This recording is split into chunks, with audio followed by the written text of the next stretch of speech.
to collect all of our party hard disk, the candidate list, the party strategy, the party plan.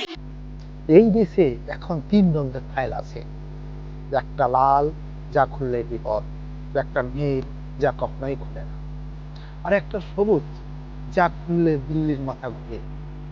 আজ কথা হবে একটা সবুজ file, আর সেই ফাইলকে ঘিরে ইডি, মুখ্যমন্ত্রী, কেন্দ্র নির্বাচন এবং ভারতের গণতন্ত্র সবাই এক ঠ্যাং। 8ই জানুয়ারি সকালবেলা কলকাতা ইডি হাজির, ঠিকানা আইপ্যাক দপ্তর, আর প্রতীক জৈন্যকের বাসভবন। অভিযোগ অর্থ পাচার, মামলা কয়লা কেলেঙ্কারি। কিন্তু প্রশ্ন একটাই, কয়লার মামলায় নির্বাচনী কৌশল নির্ধারণকারী সংস্থার দপ্তরে ইডি কেন? ঠিক তখনই ঘটনায় প্রবেশ করেন একজন মুখ্যমন্ত্রী। কোনো নোটিশ নয়, কোনো অনুমতি নয়, কোনো ভয় নয়। মমতা বন্দ্যোপাধ্যায় সরাসরি পৌঁছে যান আইপ্যাক দপ্তরে, আর বেরানোর সময় ক্যামেরায় ধরা পড়ে একটি সবুজ ফাইল। এই ফাইলটা এখন গোটা দেশের সবচেয়ে আলোচিত নথি। ফাইলটা কি সরকারি, নাকি রাজনৈতিক, নাকি শুধু রংটা সবুজ? অভিযোগ উঠল, মুখ্যমন্ত্রী আসার পর মুখ্যমন্ত্রী দপ্তরের কিছু কর্মকর্তা কিছু নথি সরিয়ে নেন। ইডির বক্তব্য, ওগুলো আমাদের হাতে পৌঁছায়নি। টিএমসির দাবি, ওগুলো রাজনৈতিক দলের সম্পত্তি। প্রশ্ন উঠছে, যদি সত্যি তদন্তের গুরুত্বপূর্ণ নথি সরানো হয়ে থাকে, তাহলে সেটা কি তদন্তে বাধা বলা যাবে? এখানে ঢুকে পড়ে একটি কঠোর ধারা, মানি লন্ডারিং প্রতিরোধ আইন, ধারা 67।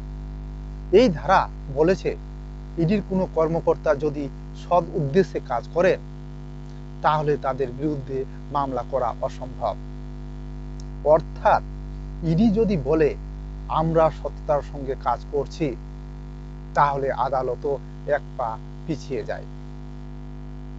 এটাই ইডির সবচেয়ে শক্তিশালী ঢাল।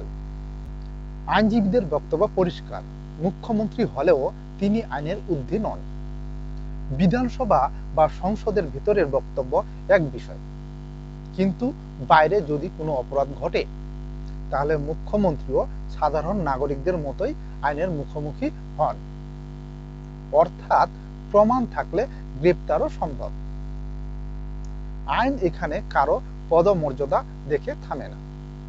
এইদিকে দিল্লি কেন্দ্রীয় স্বরাষ্ট্রমন্ত্রী দপ্তরের সামনে টিএমসি কংগ্রেসের সাংসদের বিক্ষোভ, ডেরেক ওব্রায়েন, মহুয়া মৈত্র, শতাব্দী রায়, সাকেত গোখলে, স্লোগান পুলিশ হস্তক্ষেপ, আটক, গণতন্ত্রের পরিচিত এটি একটি দৃশ্যপট।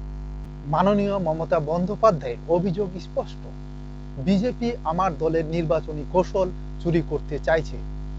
ভোটের তথ্য, প্রার্থীর তালিকা, মাঠ পর্যায়ে রিপোর্ট। তিনি সরাসরি বলেন, প্রধানমন্ত্রী আপনি আপনার স্বরাষ্ট্রমন্ত্রীকে নিয়ন্ত্রণ করুন।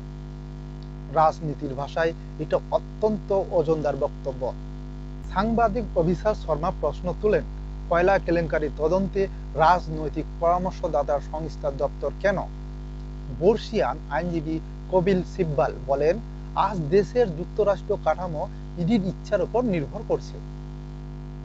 এই পরিস্থিতিতে শুধু সর্বোচ্চ আদালতেই হস্তক্ষেপ করতে পারে।